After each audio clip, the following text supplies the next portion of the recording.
Hello! In this video I'm going to be talking about the subject of how over time game genres slowly die off. So you might be wondering what I mean by genres dying. It's what's happened already to a number of once successful genres like the RTS, the fighting games, and 3D platformers. The process wherein games of said genre come out at a relative slower pace until they drop out of mainstream and their popularity and by extension revenue generated also go down. As you can see, this is a cyclical phenomenon. Each event empowers the others to happen and makes creating a game in that genre less lucrative with ever decreasing benchmarks. But possibly the most key aspect is that games of a genre resonate less with players. That's the key. That could have two possible explanations. It's either the games becoming stagnant or the games mutating into something else. I think before we go into more detail, it's a good idea right now to go a bit into what genres even are. In the development world, genres were used historically as marketing identifiers. So in the physical copy shelf era, retailers could organize similar games next to each other as being in a same genre.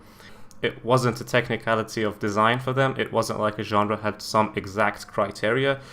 Rather, it was a constructed similarity. Later, these similarities got a bit more formalized and studied, and some design conventions emerged. So for an example of an established convention, the word units had an instantly recognizable meaning in strategy games, as did words like cost, or attack, or buildings. These are things we now take as granted.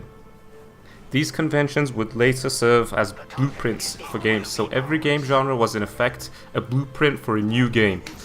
Designing a first-person shooter, for example, was going off a half-ready blueprint that required some additional mechanics and twists, as most of the design work was already done by default by the blueprints. Then in 2004, the MDA framework paper was published, which also effectively added as a scaffold for dissecting genres and understanding how they differed from each other.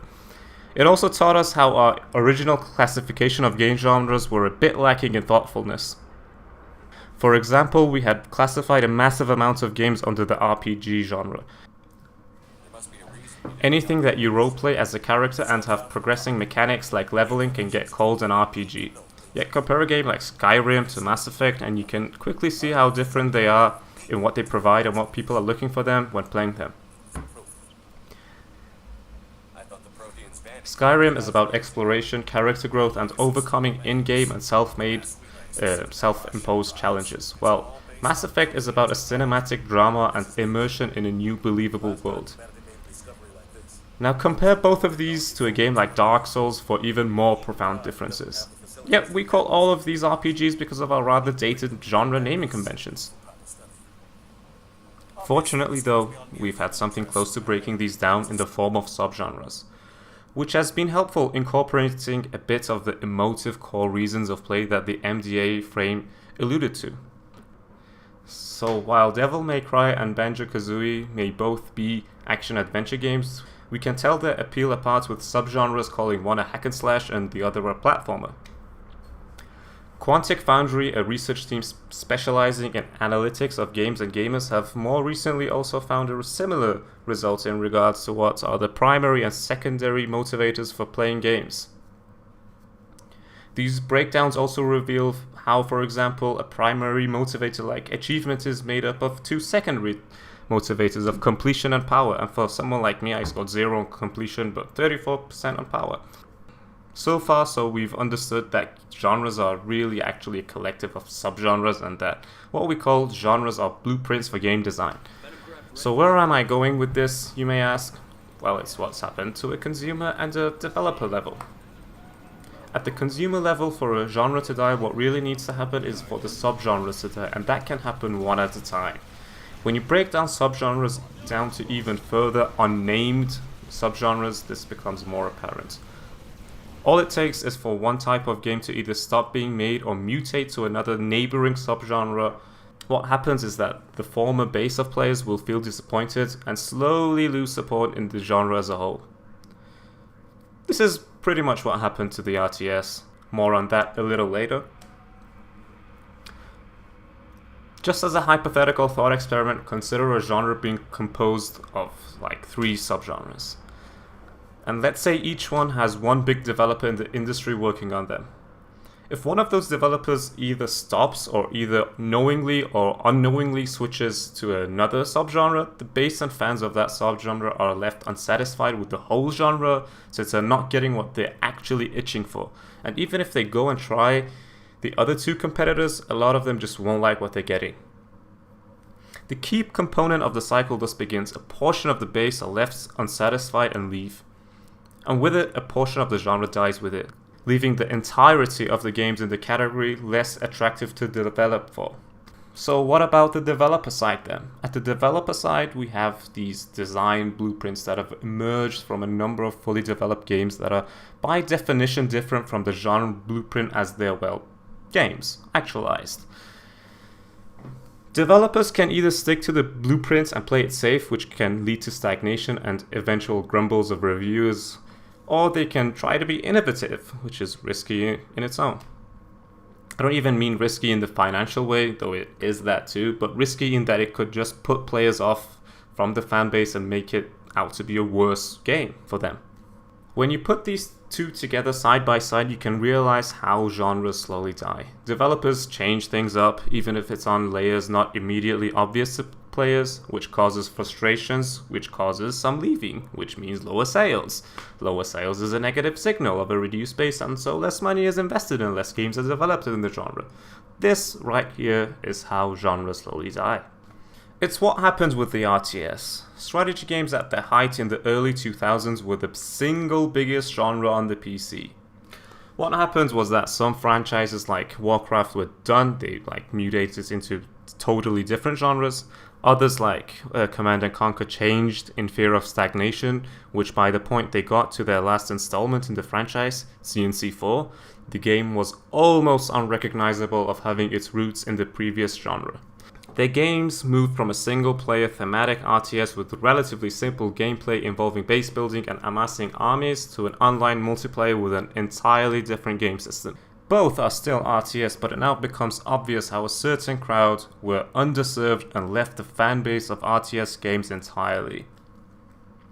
Meanwhile, Dawn of War also tried experimenting with different styles, and each of their 3 games caters to different psyches and motivators. The first was a similar game to more traditional RTS games, the second was a tactics game, and the last attempted something in between while trying to mix a bit of MOBAs in as well. It's worth noting though, this dying of genres is more of a state of decline rather than an actual death. If you go to online forums, for example, you'll see a lot of people balk at the idea of any certain genre being dead, citing examples of many games being released in that genre. This is true, genres don't really become dead, but they do enter a state of dying for sure, and the itch of a particular type of game will sometimes remain unfulfilled for a long time, forever, for practical matters. I still haven't gotten that itch for a certain CNC type of game fulfilled. And while sometimes these niche itches can be overcome with indies, it's not always even possible. Indies, mind you, these are professional studios, not hobbyists, help to revive the isometric CRPG subgenre, for example, with the help of crowdfunding. But that's not always possible. Crowdfunding has its limits, and some experiences necessarily require lots of resources. I was mainly inspired to make this video because of a post I saw about single-player, narrative-centric games that aren't being made anymore. A lot of people rightly replied that of course single-player narrative-centric games are still front and center of the AAA industry. But I understood what the poster actually meant. I found that through the details of the examples. They mentioned Mass Effect and Dragon Age, and in those details I could tell that yeah, this person has a point, and I've already felt it myself.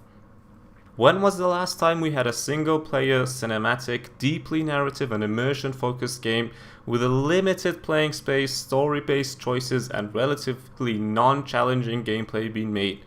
I'll give you a moment. I may not be looking that hard, but the last one was probably Dragon Age 2, right? Every major RPG has been an open world since. So many others fail some other condition too. Some are too challenging, some are not deeply immersive. The indie titles aren't cinematic. That's how an unnamed subgenre dies, and with it a part of a genre dies with it.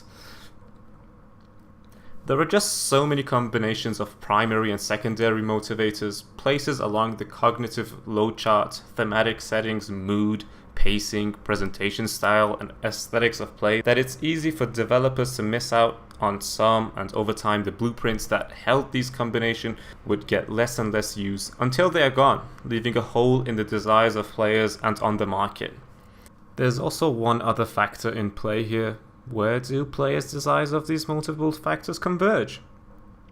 It's not that every combination imaginable has been made and is suitable for play. Again, I'm going off with the RTS genre. RTS games were primarily about mastery, strategy, and execution. They were also often both thematic and competitive games. They almost always also put a heavy cognitive load on players. That is naturally inaccessible, but they were also the only type of game on the market that offered that mix of strategy and mastery. That was until MOBAs came along, which also provided the same combination of strategy and fast-paced action, while also being far more accessible since the cognitive load wasn't as high. Indeed, people moved on to MOBAs, and now they are one of the biggest genres in the world. MOBAs still offered fulfilling most of those primary motivators that RTS had, and for most people that's what mattered, that was enough. Some people, meanwhile, who wanted a more specific type of game were left with far fewer numbers. In effect, a new design blueprint made an older one obsolete. The convergence of player desires just wasn't at the RTS archetype. At least not as big as it is feasible to make games for at the big budget. This is the paradox of game archetypes or genres dying. Developers have to be making the same thing to ensure the survival of that genre, but people don't want stagnation either. Developers want to make new things, but people expect those old experiences too. There's a fine line to walk on to neither alienate former fans nor bore them. So in the end, the game genre and subgenre blueprints just get either outdated or lost, with no one caring about them. Of course, there is always a chance of some people rediscovering them, and all they have to do is use them. If they can, that is. Thanks for watching.